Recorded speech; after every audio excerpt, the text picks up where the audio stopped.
And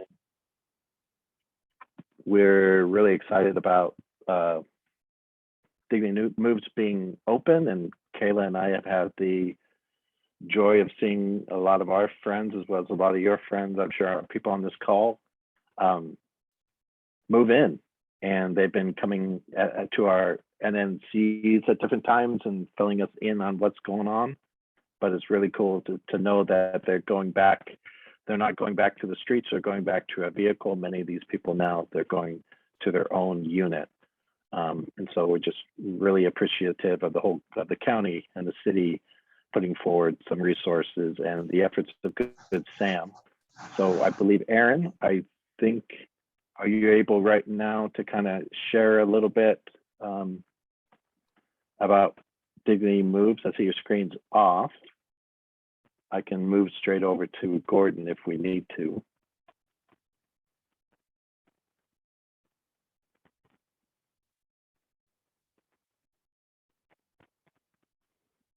I'm just gonna wait then for Aaron to be available. So Gordon, I think you're able to share your screen. So Gordon has put together, I don't know how to describe all the effort you've put into kind of creating your bridge housing plan for the county. And I wanted to have Dignity Moves on here because that gives you the real practical look of what bridge housing does for, what I've really appreciated about Dignity Moves and the whole strategy the county and the city have put together, connected with the NNC and a mapped region, is we are successfully seeing people from the downtown area that it was very difficult to figure out a solution for them, moving indoors, and now moving.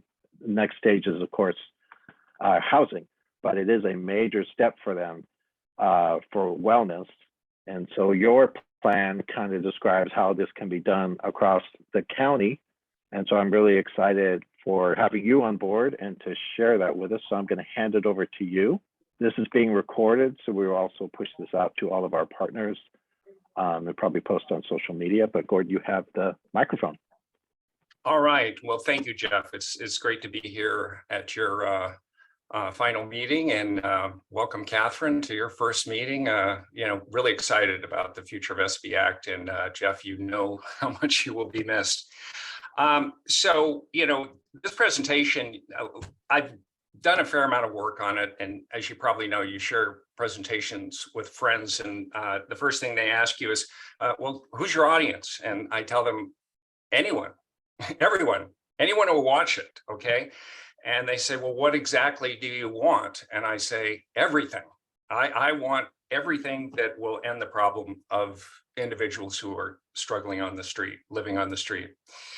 And you'll see in the presentation, the how is really all about consensus, which I think is the answer to our problems and really has been the reason why we haven't been more successful in the past. So there's a lot in this program, and just to fit it in 20 minutes, and I did my best to reach out, and some of this is for lay people, and some of this, you're experts. So just you have more time if you want more time. I don't want to rush you. So no, actually, I'm just going to roll my presentation, which is PowerPoint lets you record it. So I want you to see the exact presentation that I'm making to other people. It's easier probably on you as well as it is on me. In any event, I just need a little housekeeping. I need to say that I sit on a number of public and private boards and committees, and this presentation has no association with any other agencies other than my association with the DA's office. So I am going to share my screen and roll it, and I'll be here for questions afterwards.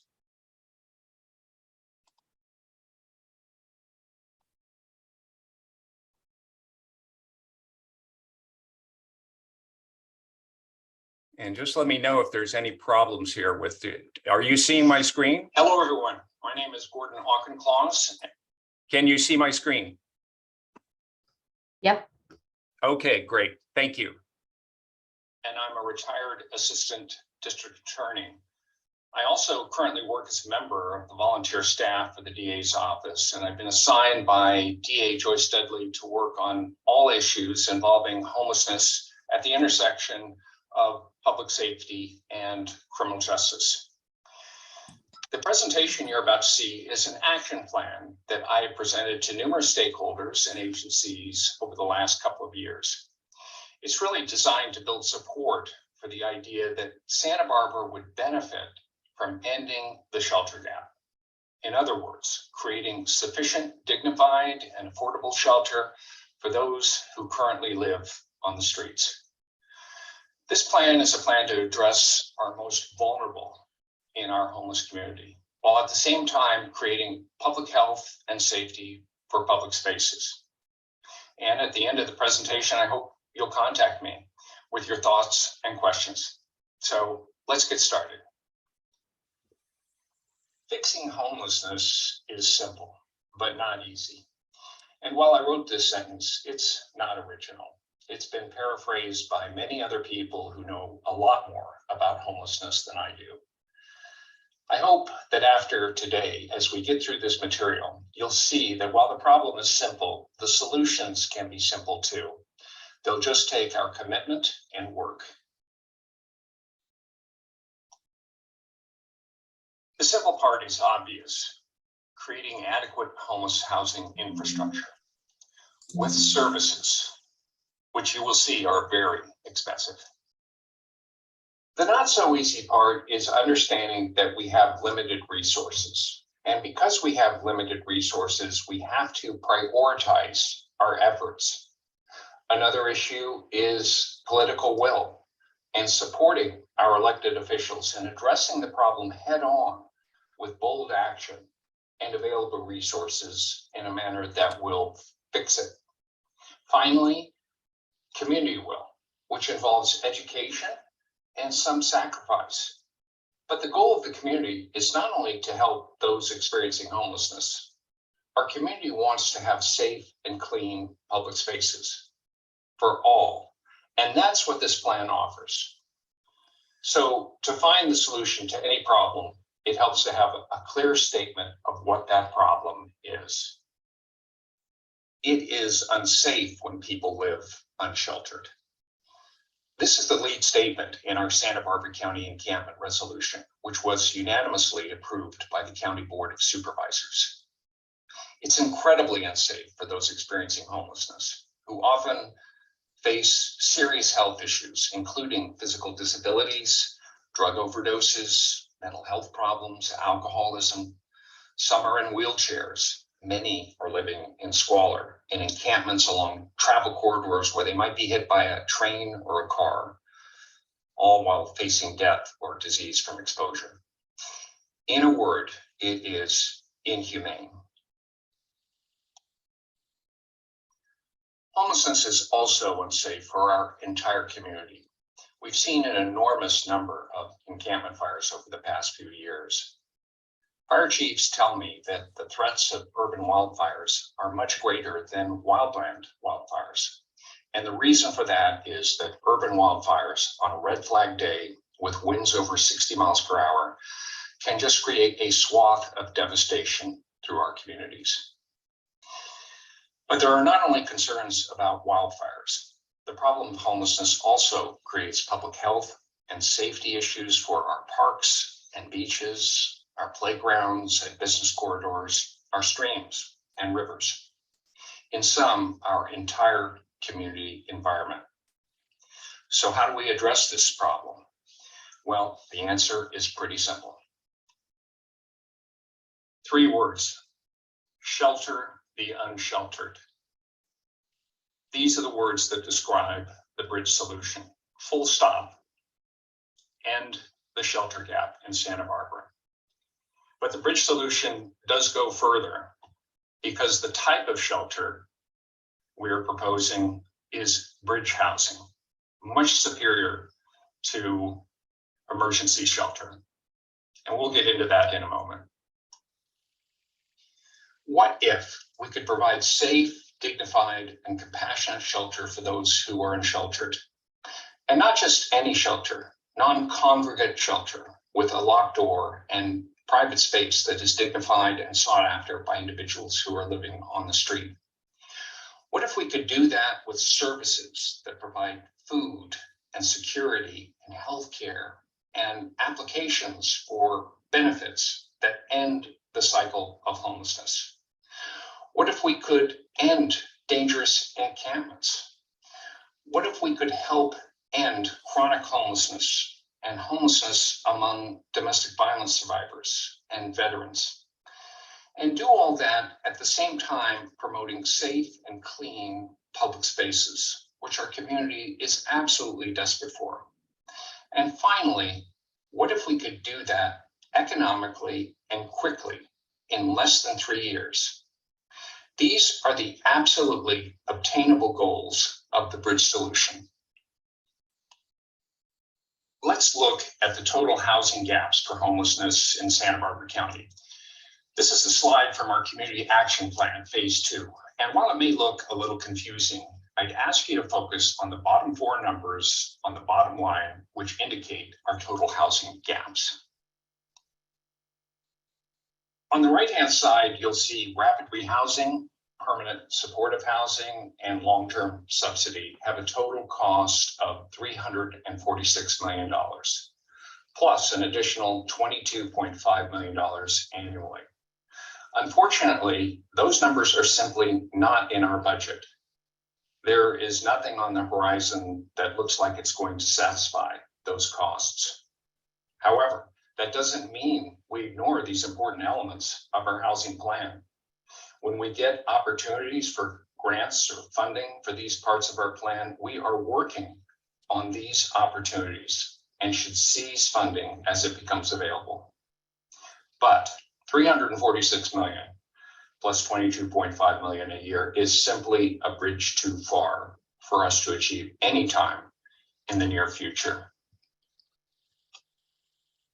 But look at temporary bits. This is our shelter gap.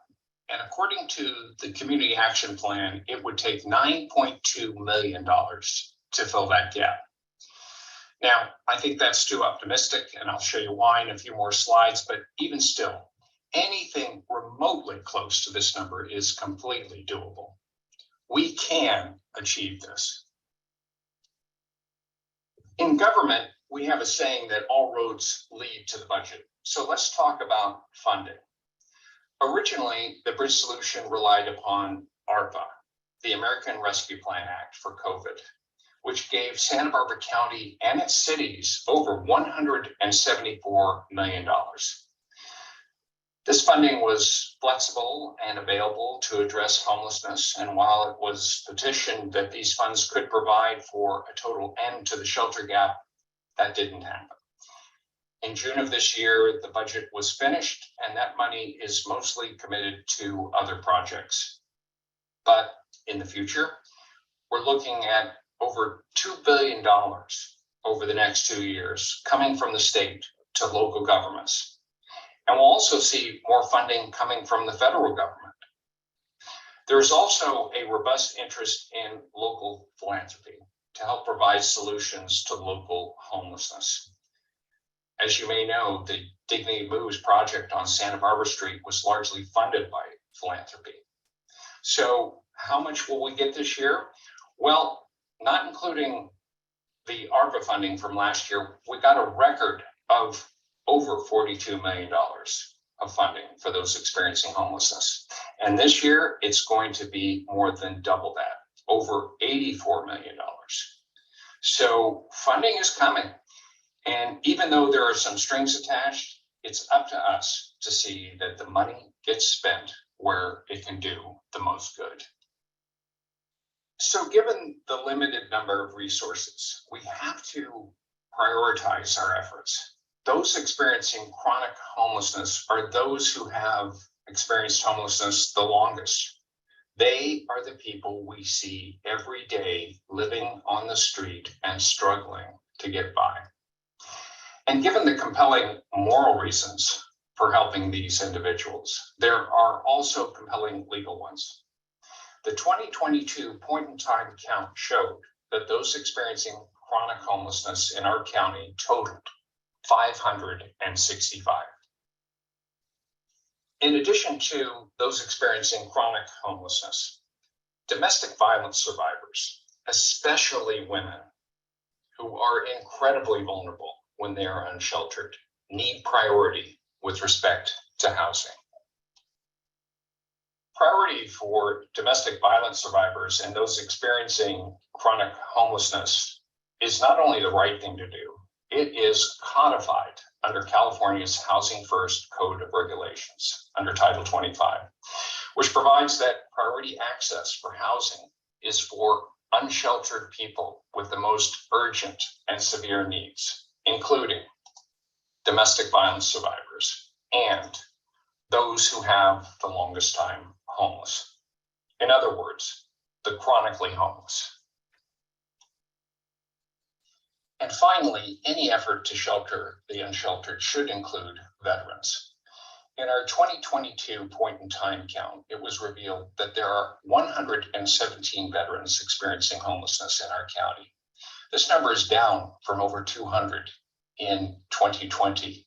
So we're doing better with veterans, but veterans still need our help. And many are chronically homeless, and many are disabled. Moreover, veterans are eligible to receive VA benefits under the VASH program, which provides that all veterans experiencing homeless are eligible for supportive housing. We absolutely have to seize this opportunity for funding from the federal government for these 117 veterans in our county. We've had some significant victories in closing the shelter gap in the last couple of years. Hedges House of Hope in Isla Vista now houses 40 to 50 individuals. The Bridge House pallet shelters, which were at one point in Isla Vista and then moved to Bridge House in Lompoc. We've got 20 of those and they're up and running. Dignity Moves, which recently opened on Santa Barbara Street, has 35 units, but we still need 300 to 400 more units to close the gap. And the best way to do that with urgency and to do that quickly and effectively and economically is with quick build manufactured tiny homes or sprung structures. This is a picture of our pallet shelter tiny homes when they were in Isla Vista. This slide shows you the Dignity Moves project. Dignity Moves units have exceptional quality, and it is the same type of unit that's being installed on Santa Barbara Street. While these units may cost a bit more, I have visited this site more than once, and if you haven't been there, I hope you can do a tour. It looks fantastic, and there's a goal of creating a separate Dignity Moves project that's in the works for another 60 units. Another form of rapid build housing are sprung structures, as you see here. These are probably the least expensive of structures and some of the quickest to build. As you'll see in the text, what is a navigation center? Well, the goal of the bridge solution would be that all of these projects would be navigation centers in which individuals would receive services, benefits, and provided with navigation to housing, which could include reunification with families or local permanent housing as it becomes available. So the goal is that there's going to be a continual flow of individuals through these particular shelters. And ultimately, we should see the numbers go down in terms of the number of shelters we need. The good news is we can sell these structures, move them where they're needed, or even store them, offering a great deal of flexibility for the future. And we can't talk about new projects without talking about location. In Santa Barbara County, we have numerous city and county and state sites that are available that would be suitable for new projects involving bridge housing. This picture shows you an example of using the nooks and crannies, the unusual sites that are owned by government agencies in an effective way to create new projects. This one is in North Hollywood, and it was designed by an architect who did the work for free. We have architects who will work for us at no cost. Interestingly, this is also a project that was done with philanthropic funding. The Hope of the Valley Church funded this particular project that could provide housing for 40 to 70 people. So let's get down to the bottom line. What is the cost of closing the shelter gap in our county? Unit cost for these quick build structures is between $4,000 and $10,000. We have to add in sanitation and infrastructure costs, which can raise the price by $5,000 to $15,000 per unit. 300 units times a middle price of $20,000 equals $6 million. It's important to note that 300 units could house more than 300 people. Some will be couples, some will double bunk, and there will be flow. In other words, this is bridge housing where people will be moved into permanent housing as it becomes available. 3 years of permanent supportive services, $21 million, for a total cost of $27 million to end the shelter gap in our county. Totally affordable. And suppose the number is higher, say it's $30 million or $35 million. It is still a bargain when you consider the benefit. I couldn't resist putting a couple of slides of these structures, which are being donated to the county by the owner of a local resort. He has a number of these cabins that are on wheels and movable, and he's willing to give them to the county. These would be more permanent structures, but it could be a village. And we have some ideas about how this particular project could go forward. Here's a picture of the interior of one of these beautiful cabins. So the bridge solution is all about creating a positive out of a negative, creating a win-win solution to the problem of homelessness. First, by creating safe shelter for all, so no one in our county has to sleep in the bushes or on the streets. And second, for our community at large, preserving public health and safety, preserving public spaces and the beauty of our communities, and protecting our cities and communities from the risk of catastrophic wildfires. With respect to political and community will to end the shelter gap, it is growing. As I mentioned, I've made this presentation and shared my white paper on the subject to numerous stakeholders and individuals in our community, and the support has been astonishing. Rolf Gehling of the Rescue Mission, one of our local champions for those experiencing homelessness. Another champion, Jeff Schaefer of SB Act. You all know Jeff. Path, a critical shelter in our community, is a supporter, as is Chuck Flax, who's a famous name in homeless advocacy in our community. Mayor Randy Rouse, Sheriff Bill Brown, District Attorney Joyce Dudley, and recently retired Chief of the Police Department in Santa Barbara, Barney Malekian. Heal the Ocean supports this program, as does Eddie Taylor in Santa Maria, United Way Home for Good, the South Coast Chamber of Commerce, and Downtown Santa Barbara Organization. The National Alliance on Mental Illness, Lynn Gibbs, many of you know Lynn. There are county supervisors who support the idea, as well as city council members, and of course, Dignity Moves. So I'll be making this presentation to others as well, and I hope to develop the political and community will to get our entire county behind the idea that we can end the shelter gap, and we can do it quickly and effectively. We're also seeing a groundswell of support from Sacramento. Governor Newsom recently said, we've got to clean up those encampments. He said there is nothing compassionate about someone dying in the streets or stepping over someone on the streets or sidewalks. The mayor of San Diego is also in support of ending the shelter gap. As an attorney, I'd be remiss if I didn't discuss the constitutional rights of those experiencing homelessness. The Boise decision is the main federal case preventing public agencies from enforcing blanket no camping codes without providing legitimate alternatives to those who have no place to sleep. This case is continuing to evolve through the federal courts, but the most current case is the Los Angeles Alliance for Human Rights versus the City and County of Los Angeles. This is a lawsuit by community stakeholders against public agencies for failing to address the needs of those experiencing homelessness and the public. Importantly, the City of Los Angeles has settled on this case, agreeing to court-supervised steps to end the shelter gap. Now, the county is still litigating and there are some appellate issues, but so far, the outcomes of the case provide that the government obligation to its people include safe sleeping and shelter for those experiencing homelessness and safe and clean streets and public spaces.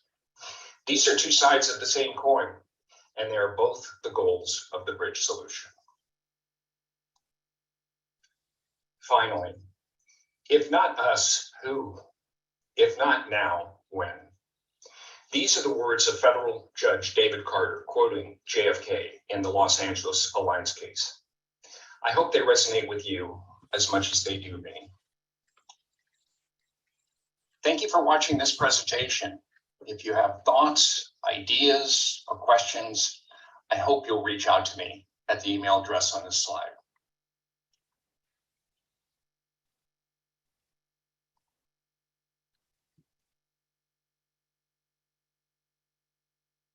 Okay.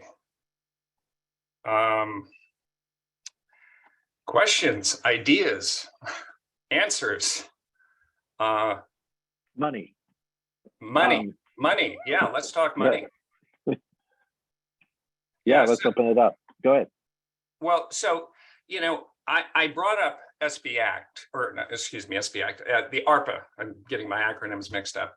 I brought up ARPA as, an example of something that was a possibility for our county to absolutely knock this out of the ballpark. So I think it's important to recognize that it's not as if there never was enough money or there isn't enough money. I mean, if you go back to our 10-year plan to end chronic homelessness, what happened?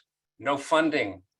And, our county budget, if you look at the cities as well as the county, we're looking at, it's an annual budget of $2 billion. We're talking about 1.5% of 1 year to fix this problem. I'm not saying that we're going to use our general budget for this. I'm just trying to put it in perspective. But getting back to your question about money, Jeff, there is money coming. I mean, $84 million is a big sum. And I can tell you that I'm working on another project right now involving a gift of $3 million from philanthropists. So, we have an enormous reservoir of people who are generous and really have enormous amounts of wealth who would love to make a difference. They just want to know that the money will change things. They don't want to spend money on things that are not going to change things. So, I think that's one of my goals in this whole pitch is that this could change everything if we just ended the shelter gap. It would be dramatic. But it's all roads lead to the budget, as you say. That's right. And it's not easy, but I believe I absolutely know it's doable. It's a matter of will, community and political will. That's really the big issue. The big issues. So Debbie's raising her hand. I'll go to Debbie, and I see Eddie popped on the screen, and he's a supporter of this. Good to see you, Eddie. Maybe Eddie wants to say something too. So Debbie? I just had a question. I run a very small business, and so I'm used to pinching pennies, we'll say. So this question comes from penny pinching. Do each of the units have air conditioning? Absolutely. Air conditioning and heating, yes. Heating, of course. Yeah. I would wonder how many people actually in Santa Barbara even have. I don't have air conditioning at my home, and nor do any of my neighbors in the neighborhood. Is there some reason why we're installing the air conditioning in these units if money matters? Do you know where I'm coming from? I'm not trying to come from a heartless place, because I would love air conditioning too. So I'm gonna raise my hand and say, put me in. but would that save any money in the long run? And the second question is, who pays for the electric bills? Okay, those are the the service costs that I threw in there, and they really do need air conditioning. I can tell you that these, with just a roof, and they are insulated, but they have to be habitable, and they also have to be attractive. This is one of the cool things about these tiny homes and private spaces. And I had a great conversation with Emily. I think she's on the line. It's almost frictionless to get people to go into these private shelter homes. It's so much different than trying to get people to go into congregate dormitory style shelters. And God bless our shelters. I'm not criticizing them at all, but I'm just saying that this is one of the issues is you want people to want to live there, right? And air conditioning is absolutely key. So I understand your thoughts. It's a good point. Yeah, I put you on the spot, but I don't know if you wanted to share something. Yeah, I was just scratching my cheek, Jeff. Thank you for the invitation. I was busy with something else and it popped up again. So yeah, Gordon, great presentation. I'm fully supportive of anything that's going to get the chronically homeless and especially the seniors off the streets. Right. And I don't give a damn how it's done. Okay. I just Me neither. Me neither. I totally agree. I don't care how it's done.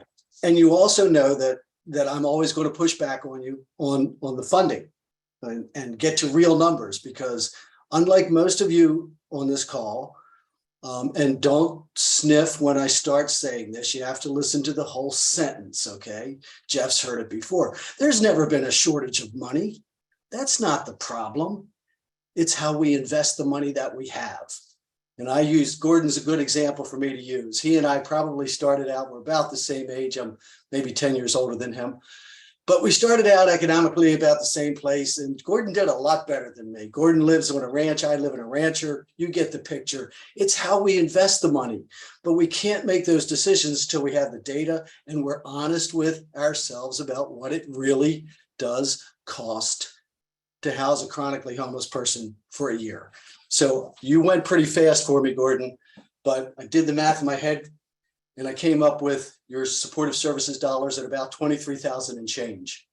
Yes. So it's a better number than is often used in our county, which even with the most recent encampment funding, the number of $12,000 a year was used. I'd like to know how that's what we were saying in the 10-year plan back when I started with y'all in 2007. Did I just date myself? And yet, when you look at some of the numbers today, they're based in reality. What we're doing at Dignity Moves, when you look at the service dollars per head that's a more realistic number. So 23,000, I question the number, whether it's realistic enough to maintain. A good question, and I'll tell you how I got there.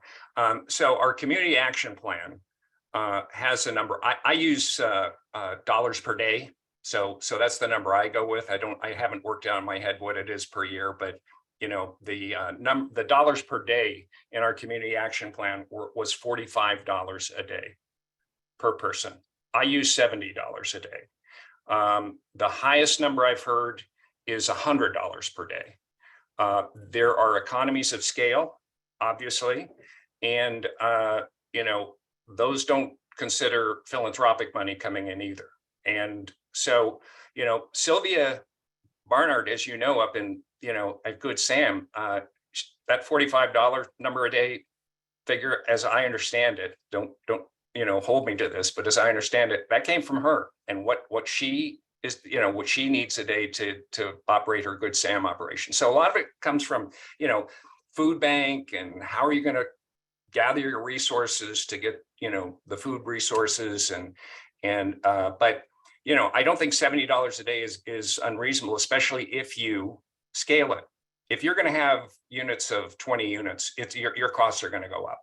If you can increase it to 40, they're going to go down. So that's a component. But as I said, even if it's $100 a day, which is the highest. I don't care whether it's $35 million, to do it. I mean, I still believe it's a bargain. And, the other thing we always talk about is, not how much it costs to fix homelessness, but how much does it cost not to fix it? So, and we know that number's out of the park. So that's one of the aspects of making a real business plan around it. And, forgive the term, but, to me, you have to approach it like a business. I've always said that. And I don't think 70 is high enough, because the shelter is dealing with one population, and what we need to deal with in the streets, whether it's Santa Barbara, Santa Maria, or Lompoc, we have an increasing number of our street homeless, unsheltered homeless with multiple issues. Multiple issues drives cost up in multiples, not of 1 or 2, but 10 or 20. So we have to really look at what are the needs. And I think what's most important to us, where we are now with the AmeriCorps and Home for Good initiative and the direction we're taking, is that we want to drive to more of housing retention, less outreach. Don't get me wrong, don't misquote me here, folks. Home for Good, United Way, AmeriCorps will continue to do outreach, but our focus is moving toward housing retention. The other thing I wanted to comment on, Gordon, is the opportunity with Roger, with cabins. That window is closing rapidly, and it would be just a damn shame if somebody couldn't take advantage and at least get 10 of those units out. Use them as ADUs. Do something with them. Right. You have to use them in South County, folks. They cannot come through the tunnel. It's not going to work in the north. Yeah. How about Mid-County? You could go Mid-County. Yeah, Jeff, thanks. Mid-County, okay. Well, I've got an idea. I'll try to have some time, a minute, to talk about an option. Maybe I want to give another minute.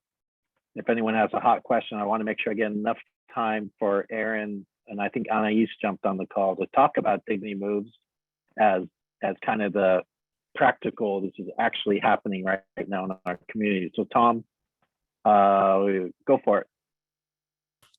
Hey, thanks, Jeff. Gordon, I've heard your presentation a couple of times. I'm on the chamber board and think you're definitely heading in the right direction. Just 2 questions for you. Now, the first one, you said this will end the shelter gap. I mean, once we've housed the people currently that are unhoused, how do we stop the influx so we don't house all of these individuals and then have several other hundreds of people that need housing? And then second, once this one-time funding has hopefully come up with to put these shelters in place, where does that sustaining funding coming from that obviously is not inexpensive? So answering your first question, we have to look at, the history in Santa Barbara. Our homeless population has been static for 10 years, relatively static. It jumped a little bit with COVID. I don't know why everyone hasn't moved to Santa Barbara, but I do know that we're not seeing enormous increases in chronic homelessness, despite the fact that this is, heaven on earth. With respect to increases, if you build it, they will come. I also hear people say, if you build it, they will never come. So I think our experience in Isla Vista, it was a little bit of a laboratory there, where we had tiny shelters that were the first tiny homes we had. We did not see an enormous amount of people. We filled all the tiny shelters, but it was interesting to see that many individuals did not want to move into them, and overwhelmingly, the impression is that I was told by many people they were often the bad actors, so to speak, the people who, you're not allowed to bring contraband or start a bicycle chop shop or do these types of things in these communities. And so there was some, resistance to go into these shelters if the person didn't want to be part of a community. So, I don't think it's I don't think it's quite as simple as appealing as that might be to think that there'll be an endless flow of people just because we have tiny homes. And that's just borne out by limited anecdotal evidence. So it's a good question, but I know that we're not going to get anywhere unless we start ending the shelter problem. And with respect to your second question, the cliffs they keep talking about, what do we do after 3 years? That's a reason not to do anything in county government. That comes up every single time we talk about doing something new. It will cost us something in 3 years. And the ultimate goal is that we're going to reduce our homeless problem. I mean, I think that's really the plan here is to win the battle of, people who are living unsheltered on the streets. So I may be a Pollyanna, but, my hope is that we're going to reduce the costs that we have with respect to this type of housing, if we just get ahead of it and, like I say, do bridge housing, where we're continually feeding people into voucher programs, into reunification, and many of them, believe me, many studies show that 40% will, when you end unsheltered housing, this is from the LA Alliance case, 40% left Orange County when they ended unsheltered housing. So a lot of moving pieces there in answer to that question, and it's a good question. Brad, it seems like there's still interest. So Tom, I'll throw it over to you, and then I'll try to get Aaron in, and then I want to make sure Catherine gets a moment to share a bit as she's taking over the reps and moving forward. So Tom. Appreciate it, Jeff. Just quick question, maybe I missed it. Is there some sort of vetting process for applicants to, specifically with Dignity Moves, because it's been up and running in my city? Or yeah, Tom, that's a really good question. And I asked that question actually just recently, because we have our coordinated entry system, which can be very complicated and, keep certain people in and certain people out. My information from Emily at Housing and Community Development is that this is considered emergency shelter. So it's not part of the coordinated entry system, and it gives communities, including the police department and people who are stakeholders trying to navigate people into housing. Yeah, it gives our community a great deal of flexibility in terms of who gets these units, and I think that's an important step. Sure. If I could follow up with one thing, do they? It comes with a set of CC&Rs, like you were saying, I'm assuming, to keep the people from hoarding bikes or copious amounts of personal property, to keep sort of a cleanly sort of a feel. Do they have standing, like, if they were to go through the eviction process, is it similar to, somebody who would have an apartment anywhere else in the city, or is it like a more fluid type situation? Well, it's fluid because we're learning as we go. I mean, Dignity Moves is a new project all over the state, and these tiny homes are, they're a new modality. But yeah, I think so far so good. I think we're managing the property issue pretty well. It was kind of a mess in Isla Vista, as you may know, but that's going to continue to be something we need to work on. But I think that one of the great things about these these groups is you do get a sense of community, and they do people start to enforce each other's rules, and there are eyes on to make sure that illegal activities and antisocial problems are not occurring. So if the police were to respond for illegal activity, do they have Fourth Amendment protection similar to a residence, or more like a hotel room? Say that part again. If the police were to respond to some sort of investigation or some criminal activity in progress, is there Fourth Amendment protection similar to an apartment, or is it like a hotel room? Nah, you got me. I think Aaron. I don't know the answer to that, but I would say probably. Aaron's on the call here with Dignity Moves locally. He might be able to Yeah, answer I'm some of these more. happy to. I'm sorry if it's too specific a question. No, No, good question. it's a fair question. So, yeah, I mean, these are individual units. They're not hotel rooms. I mean, we kind of operate that way, but I mean, it's an individual room. We have specific rights that the residents sign waivers. We can do searches, you know, for pretty much anything, but for law enforcement coming in, it's, you know, it's going to be situational, but just anticipate that the Fourth Amendment rules would still apply. So I want to give you enough time, Aaron, at least for the final closing minutes, just to talk about anything you want to related to the opening, and just thank you for all the work, and we're really excited about it. Thank you. I appreciate that. So listening to some of the last comments of Gordon, and I appreciate the presentation. I fully understand the numbers are important, and as government agencies and partners trying to make everything happen, to make these shelters happen, obviously the numbers and the money sources matter, but just from this last week, I'd like to talk about 6 days. We opened on Monday, the 8th, and one gentleman came in, elderly, fairly frail, has bowel control issues, and wears adult garments to help him with that. And just the clothing he had was filthy, wrapped in a blanket that was just filthy. And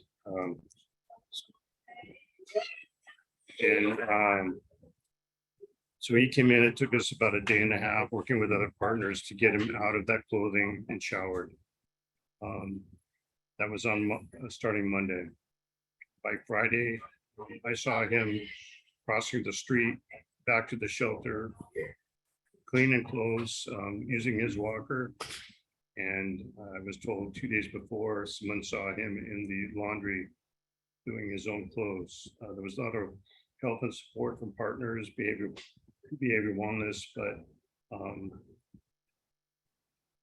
in 6 days, that gentleman, not to keep throwing the name out, and it's not a paid endorsement, but that gentleman feels some of his dignity, and that's kind of one of our anthems. So I agree with whoever said, whatever the cost is, somehow this needs to be figured out, because, you know, even with the so-called bad actors, people are people, and everyone deserves an opportunity.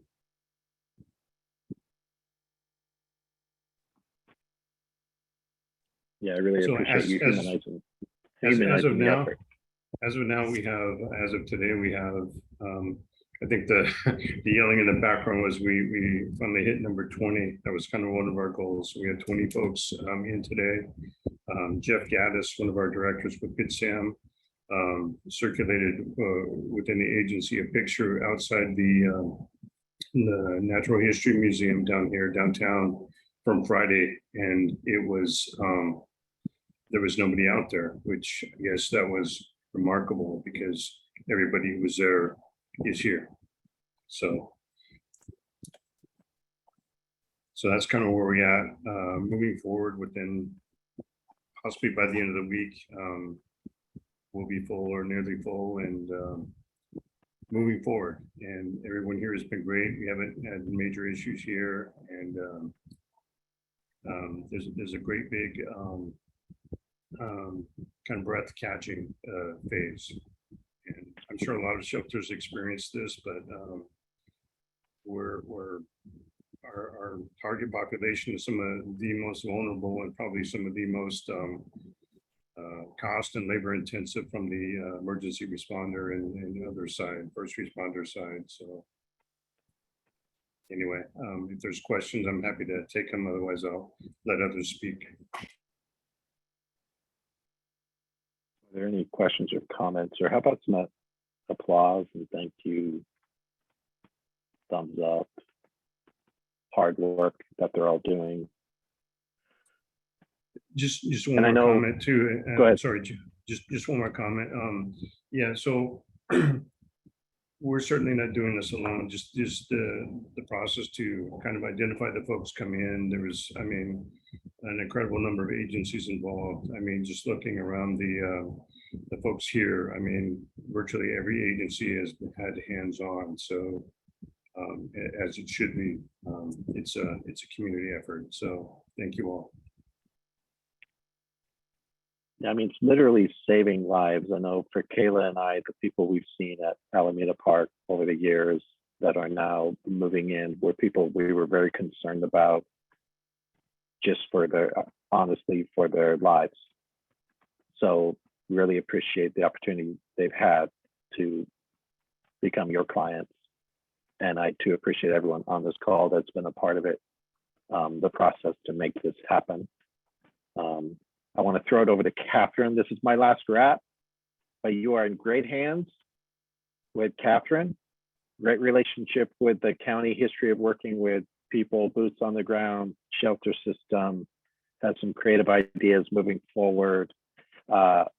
If you want, and last time I'm going to let you know, but I want to thank you at my own kind of event that's coming up. SBX doing a farewell night, so I get to say thank you to all of you in person.